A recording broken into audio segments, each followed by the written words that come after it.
Hello students, स्वागत है आपका हमारे यूट्यूब चैनल स्टूडेंट्स होप में। तो आज हम करने जा रहे हैं चैप्टर 4 डिटर्मिनेंट्स यानी कि सारणिक। तो आइए इसको सीखते हैं। तो चैप्टर का जो नाम है वो है डिटर्मिनेंट। तो इस चैप्टर में आप डिटर्मिनेंट पढ़ने वाले हो, इसके बारे में इसकी प्रॉपर्टीज़ पढ़ोगे, इसके क्वेश्चंस करोगे। ये आपका मैट्रिक्स से रिलेटेड चैप्टर है। तो देखते हैं सारणिक है क्या।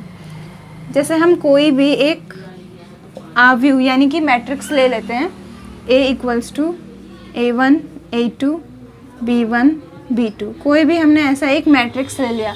अब हमें इसका डिटर्मिनेंट फाइंड करना है। तो डिटर्मिनेंट कैसे फाइंड करते हैं?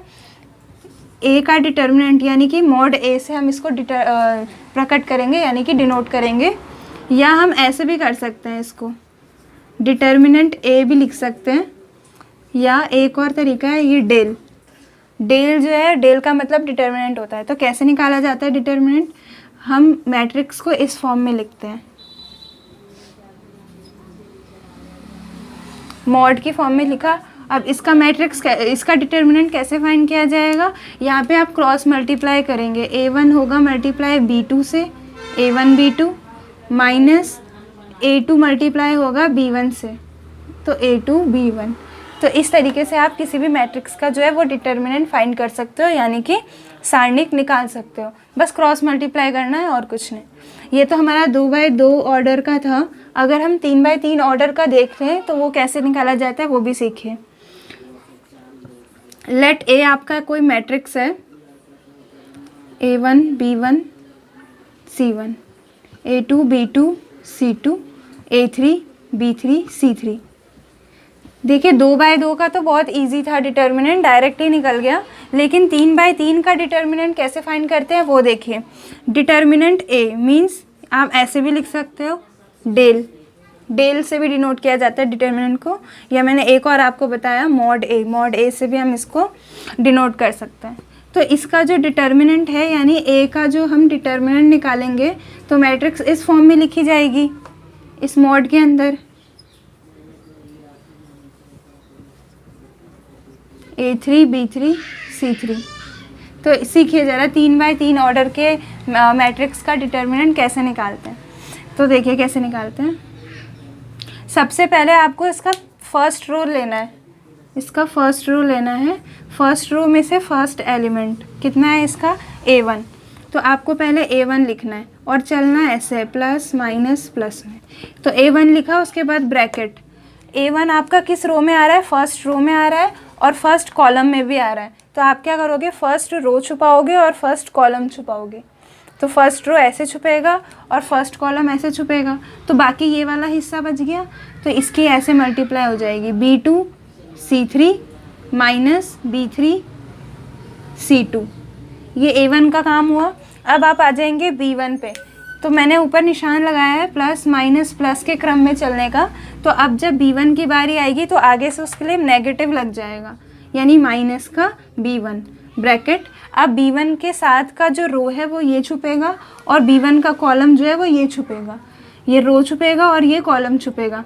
तो A2 C3 cross multiply, A2 C3 minus A3 C2। ये B1 का काम खत्म। अब C1 पे आ जाएंगे। अब देखिए C1 पे कौन सा निशान आएगा? प्लस का, क्योंकि प्लस माइनस प्लस में चल रहे हैं। तो अब C1 के आगे कौन सा प्लस निशान आएगा? प्लस का। तो C1 ऐसे ही ब्रैकेट। अब C1 के साथ का ये रो छुपेगा, C1 के साथ का ये कॉलम छुपेगा। तो फिर से क्रॉस मल्टीप्लाई, ये हो जाएगा A2 B3 minus A3 B2। इस तरीके से आप 3x3 ऑर्डर की मैट्रिक्स का भी डिटर्मिनेंट फाइंड कर सकते हो।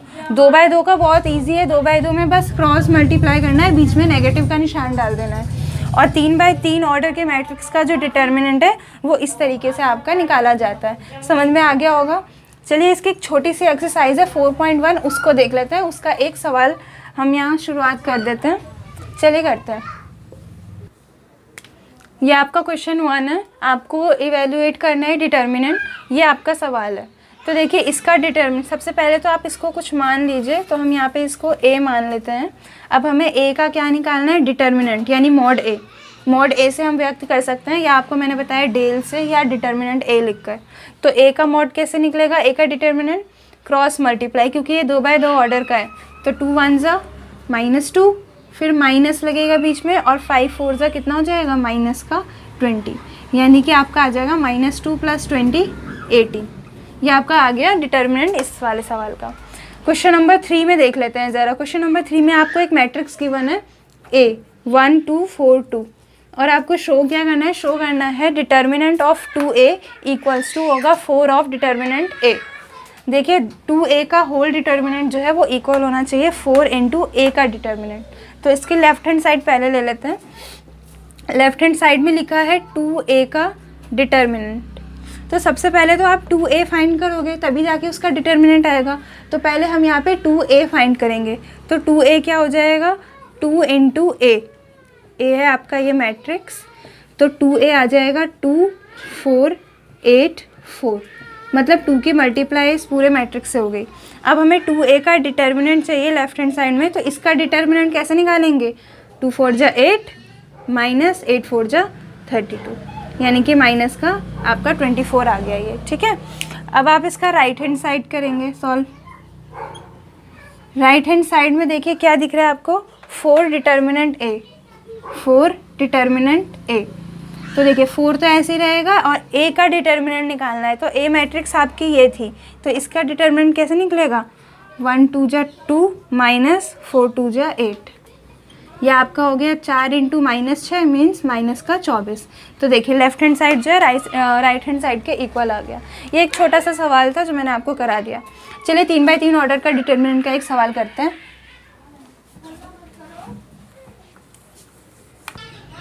ये आपका 3/3 ऑर्डर का डिटर्मिनेंट है, इसको सॉल्व करते हैं। तो मैंने आपको बोला था इसमें सिर्फ आपको फर्स्ट रो को ध्यान में रखना है और फर्स्ट रो के एलिमेंट पकड़ते रहना है।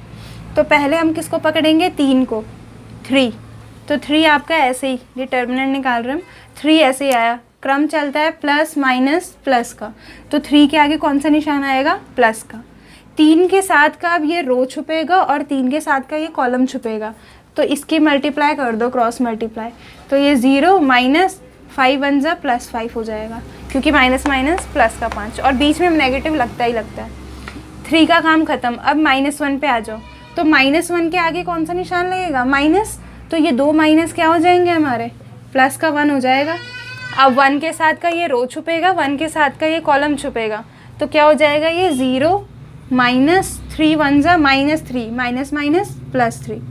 अब -2 पे आ जाएंगे। -2 के आगे कौन सा साइन है, पॉजिटिव, यानी प्लस माइनस माइनस हो जाएगा। -2 के साथ का रो ये है, कॉलम ये है, ये छुपेगा और ये छुपेगा। तो 0 × 5 0 -0 × 3 0। तो आपका आंसर कितना आ गया, 3 × -5 -15। ये आपका 3 1 जा 3 हो जाएगा, और ये आपका कितना हो जाएगा, 0 हो जाएगा, क्योंकि ये 0 है, और ये -12। ये डिटर्मिनेंट की जो है वो वैल्यू आ गई, ठीक है। तो 3/3 ऑर्डर के जितने भी सवाल होगा वो इसी तरीके से आप कर लीजिएगा। बहुत सारे सवाल है, इसके और भी पार्ट्स हैं। देखिए क्वेश्चन नंबर 7 करा रही हूँ मैं। क्वेश्चन नंबर 7 में आपको 2 डिटर्मिनेंट गिवन है, और जो कि आपस में क्या है, इक्वल है, और आपको वैल्यू किसकी निकालनी है, एक्स की वैल्यू फाइंड करने हैं यहाँ पे। तो हम क्या करेंगे, देखो मैट्रिक्स जब हुआ करती थी, देखिए जब ऐसे हुआ करता था मैट्रिक्स, और 2 मैट्रिक्स जब आपस में क्या दी जाती थी, इक्वल, तो हम बोलते थे उसके कॉरस्पॉन्डिंग एलिमेंट्स जो है वो क्या होंगे, इक्वल होंगे। तो देन 2 = 2x हो जाता था, 4 = 4 ऐसे हो जाता था। लेकिन यहाँ पे ये डिटर्मिनेंट है, मैट्रिक्स नहीं है, जो आप डायरेक्ट वैल्यू रख दो। तो आपको क्या करना है, पहले दोनों की वैल्यू निकालनी है, फिर दोनों को आपस में इक्वल रखना है। तो इस डिटर्मिनेंट की वैल्यू आ जाएगी 2 - 8, और इसकी हो जाएगी 2x × x 2x² -6 4 जा 24। इसको सॉल्व कर देंगे, और कुछ नहीं। -6 -24 उठकर इधर आ गया, प्लस का 24 = 2x²। तो यहाँ से हो जाएगा 2x² = आपका 24 में से आप 6 माइनस कर देंगे, यानी कि 18। तो x² = 9, यानी कि x = ±3। ये आपका आंसर आया, x की वैल्यू आ गई।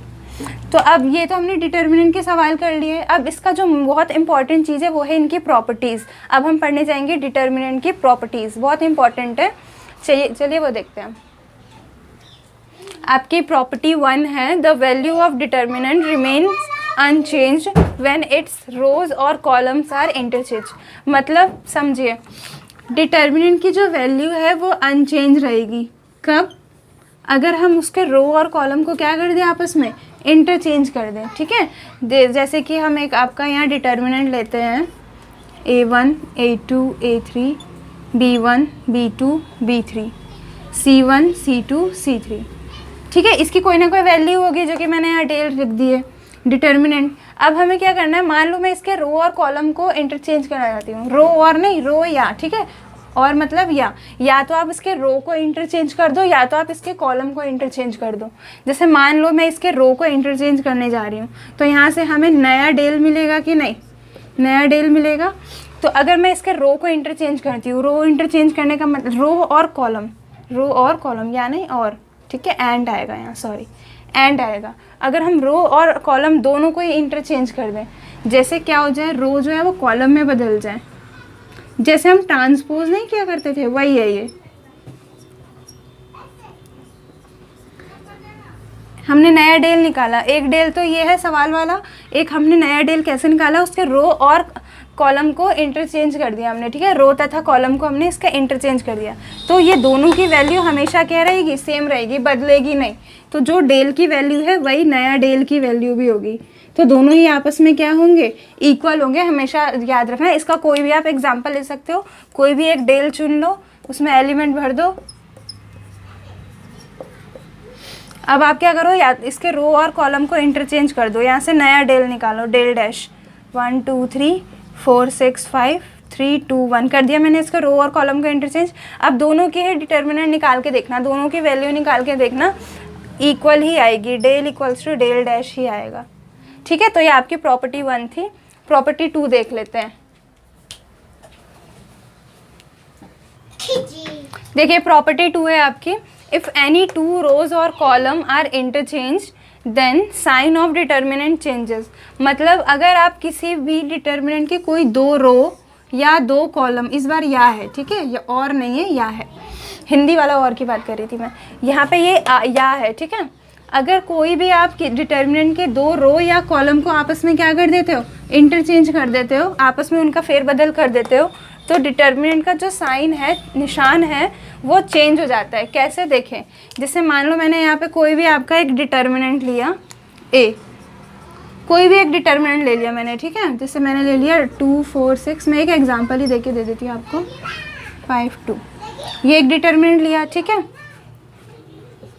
अब हम क्या कर रहे हैं, इसका R1 और R2 को इंटरचेंज कर देते हैं। R1 और R2 मतलब रो 1 और रो 2 को इंटरचेंज कर देते हैं।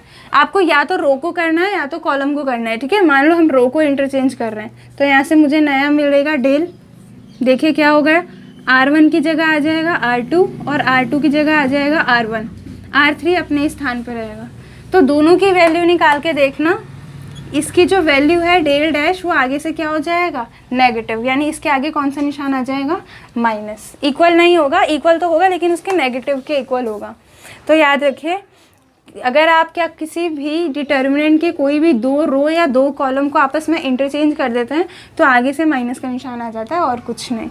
तो ये आपका यानी कि del dash equals to minus का डेल, इसकी वैल्यू जो है वो इस डेल के नेगेटिव में प्राप्त होगी आपको, ठीक है। तो अब इसका हम थर्ड वाला देख लेते हैं, थर्ड प्रॉपर्टी। आपकी थर्ड प्रॉपर्टी है, इफ़ एनी टू रोज और columns of a determinants are identical then value of determinant is 0। Identical मतलब क्या होता है, एक जैसी। अगर किसी भी डिटर्मिनेंट के कोई दो रो या कॉलम क्या हो, एक जैसे हो, तो उस डिटर्मिनेंट की वैल्यू क्या होती है, 0। निकालने की ज़रूरत नहीं आपको, 0 होगी। देखिए जैसे कि मैं आपको एक एग्जांपल दे देती हूँ, मैं यहाँ पे एक एग्जांपल देती हूँ, 8 डिटर्मिनेंट डेल क्या है, 1 2 3 4 5 6। तो देखिए इसके कोई दो रो आपको एक जैसे दिख रहे हैं कि नहीं, R1 और R2 क्या है, इसका एक जैसा है। तो याद रखिए इसकी वैल्यू कितनी होगी, 0, ठीक है। या अगर इसका आप सत्यापन कर सकते हो, आप प्रूफ करके देख लेना, निकाल के देख लेना, 0 ही आएगी। या मैं आपको एक और बता दी, रो, ये तो मैंने रो का बताया, कॉलम का भी हो सकता है। जैसे यह है ABC, यह है LMN, ये आपका एक डिटर्मिनेंट है। तो इस डिटर्मिनेंट की वैल्यू भी कितनी होगी, 0, क्यों? क्योंकि इसके 2 कॉलम क्या है, एक जैसे हैं। याद रखिए कोई भी 2 कॉलम, फर्स्ट या थर्ड भी हो सकता है, फर्स्ट या सेकंड कॉलम, कोई भी 2 कॉलम अगर इक्वल है तो उसकी वैल्यू कितनी आएगी, 0।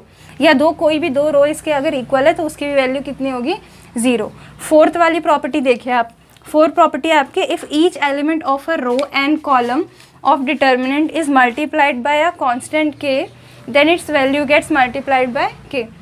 मतलब अगर किसी भी डिटर्मिनेंट के कोई भी रो या कॉलम को हम किससे मल्टीप्लाई कर दें, एक कांस्टेंट के से मल्टीप्लाई कर दें, ठीक है। पर्टिकुलरली किसी रो और कॉलम को हम किससे मल्टीप्लाई कर दें, के से, तो समझ जाइए उसकी जो वैल्यू है, उस डिटर्मिनेंट की जो वैल्यू है वो भी के से मल्टीप्लाई करके ही आएगी। एग्जाम्पल दे देती हूँ मैं आपको, जैसे कि मान लो मैंने यहाँ पे कोई भी एक डिटर्मिनेंट लिखा है, A1 A2 A3 B1 B2 B3 C1 C2 C3। अब क्या कर रही हूँ, मान लो मैं इसके फर्स्ट रो में जो है वो के से मल्टीप्लाई करना चाहती हूँ। लिखा ना मैंने, कोई ईच एलिमेंट ऑफ अ रो, एक रो होना चाहिए या एक कॉलम होना चाहिए। मान लो चलो मैं सेकंड रो से कर लेती हूँ। सेकंड रो में मैं किससे मल्टीप्लाई कर रही हूँ, इसके के से, के R2 कर रही हूँ। सेकंड रो में इसका चेंज कर रही हूँ, के से मल्टीप्लाई कर रही हूँ। तो ये आपको नया डेल मिलेगा, कुछ ऐसा मिलेगा, A1 A2 A3। अब के B1 के B2 के B3 और थर्ड रो आपका ऐसे ही C1 C2 C3। तो इसकी वैल्यू और इसकी वैल्यू में क्या फ़र्क पड़ेगा, इसकी जो वैल्यू है डेल डैश की वैल्यू जो है वो मिलेगी आपको के डेल, मतलब इसकी वैल्यू में आपको के का मल्टीप्लाई मिल जाएगा। ये आपकी जो है वो फोर्थ प्रॉपर्टी है। आइए फिफ्थ प्रॉपर्टी इसकी देखते हैं। ये आपकी प्रॉपर्टी 5 क्या कहती है, प्रॉपर्टी 5, इफ़ सम और all elements of a row और column of a determinant are expressed as a sum of 2 और मोर टर्म्स। कहने का मतलब क्या है, मान लो आपके पास कोई एक डिटर्मिनेंट है और उसका कोई भी एक रो या कॉलम किसी 2 मोर टर्म्स, 2 या 2 से ज़्यादा टर्म्स के सम की फॉर्म में, जैसे ये है A1 plus A2 B1 plus B2 C1 plus C2, और यह है आपका B1 alpha 1 alpha 2 alpha 3 beta 1 beta 2 beta 3, मान लो ऐसा है, ठीक है। इसमें क्या दिख रहा है आपको, इसमें साफ दिख रहा है कि इसकी फर्स्ट रो जो है वो 2 टर्म्स की जो सम की फॉर्म में है। तो इस डिटर्मिनेंट को भी दो डिटर्मिनेंट में हम तोड़ा जा सकता है। यानी कि इस डिटर्मिनेंट को आप क्या लिखोगे, 2 डिटर्मिनेंट में के सम की फॉर्म में लिखोगे, ठीक है, क्योंकि 2 ही टर्म्स इसके ऐड हो रखे हैं, ठीक है। तो पहले वाले में आ जाएगा A1 B1 C1 और दूसरे वाले डिटर्मिनेंट में आ जाएगा पहला रो A2 B2 C2। बाकी सेकंड और थर्ड रो दोनों में ही बिल्कुल सेम रहेगा। तो बहुत इजी है ये वाली प्रॉपर्टी, हम इसके सवाल करेंगे अभी नेक्स्ट एक्सरसाइज में। पहले हम इसकी प्रॉपर्टी समझ लेते हैं, जब सवाल करोगे आप तो आपको बहुत अच्छे से समझ में आ जाएगा। सारी प्रॉपर्टीज़ कहीं ना कहीं यूज़ होंगी जब आपको अच्छे से समझ में आएगा। तो ये क्या थी प्रॉपर्टी, अगर कोई भी डिटर्मिनेंट का कोई भी रो या कॉलम सम की फॉर्म में है, सम भी क्या, 2 और मोर टर्म्स, ठीक है। तो 2 या 2 से अधिक टर्म्स की फॉर्म में है तो उस डिटर्मिनेंट को 2 या 2 से अधिक डिटर्मिनेंट की फॉर्म में तोड़ा जा सकता है। तो अब इसकी मैं छठी आपको बताती हूँ, छठी इसकी प्रॉपर्टी क्या है। प्रॉपर्टी 6 देखिए आप, जैसे कोई भी आपका एक डिटर्मिनेंट है, ये थोड़ी सी अलग है, इसको थोड़ा ध्यान से देखना। कोई भी आपका एक डिटर्मिनेंट है A1 A2 A3 B1 B2 B3 C1 C2 C3। हम क्या करते हैं, मान लो इसके कोई भी एक पर्टिकुलर रो या कॉलम में आप कोई ना कोई इसमें ऑपरेशन लगा दो, जैसे कि R1 में मैं ऑपरेशन लगा रही हूँ। क्या ऑपरेशन है, R1 में अगर आप कोई भी एक कांस्टेंट मल्टीप्लाई कर दो उसके किसी दूसरे रो में, जैसे मैंने उसके दूसरे रो में क्या मल्टीप्लाई कर दिया, ए कांस्टेंट मैंने मल्टीप्लाई किया, अब देन उसको ऐड कर दिया R1 में, यानी कि आप में ये ऑपरेशन ये नया लग जाएगा। देखिए क्या हो जाएगा, R1 प्लस AR2 करेंगे तो ये हो जाएगा A1 प्लस AB1, क्योंकि R2 में A से मल्टीप्लाई करके इसमें ऐड करना है, A2 प्लस AB2 और A3 प्लस AB3, ऐसा कुछ हो जाएगा। तो याद रखिए दोनों डिटर्मिनेंट की वैल्यू हमेशा इक्वल होगी। अगर आप ये वाला स्टेप ले लेते हैं तो ऐसा नहीं है कि इसकी वैल्यू बदल जाएगी, इस डिटर्मिनेंट की वैल्यू रिमेन सेम, ठीक है, अनचेंज्ड है, मतलब अलग नहीं होगी, सेम ही होगी। तो ये आपका जो था वो छठा प्रॉपर्टी था। ये आप मैंने रो के लिए किया, आप कॉलम के लिए भी कर सकते हो। मान लो आपका इसका कोई भी कॉलम इसका चेंज कर रहे हो CIJ, तो अगर आप इसका CIJ चेंज कर रहे हो यानी कि IJ कुछ भी हो सकता है, ठीक है। यहाँ पे मान लो C1 आप चेंज कर रहे हो, C1 को आप C1 में ऐड कर रहे हो कोई another number, K number multiply कर दिया आपने C3 में, देन आप ऐड कर रहे हो, या माइनस भी कर सकते हो, ठीक है। तो उनकी वैल्यू क्या रहेगी, अनचेंज रहेगी, सेम ही रहेगी। अब आपको मैं यहाँ पे 7 प्रॉपर्टी बता देती हूँ, वो आपकी बुक में है नहीं लेकिन फिर भी पता होनी चाहिए। जो 7 प्रॉपर्टी है वो क्या होती है, अगर कोई भी आपके पास एक डिटर्मिनेंट है और उसकी कोई भी एक रो या एक कॉलम 0 है, जैसे मैंने इसका फर्स्ट कॉलम क्या कर दिया 0, बाकी कुछ ना कुछ लिख दिया, तो याद रखिए इसकी वैल्यू कितनी होगी 0, निकालने की ज़रूरत नहीं है, डायरेक्ट लिख देना 0। या अगर ऐसे भी लिखा हो, ये तो मैंने रो कॉलम की बात की, कोई भी रो इसका मान लो क्या हो गया 0 हो गया, तभी इसकी वैल्यू क्या हो जाएगी 0। तो ये हमारी प्रॉपर्टीज़ थी डिटर्मिनेंट की। तो इसके सवाल जो हैं वो अभी नेक्स्ट एक्सरसाइज 4.2 में मैं कवर कराऊंगी आपको, तो आप इतना समझ लीजिए, इसको दोबारा से आप देख लीजिएगा। तो आज की वीडियो में बस इतना ही, धन्यवाद।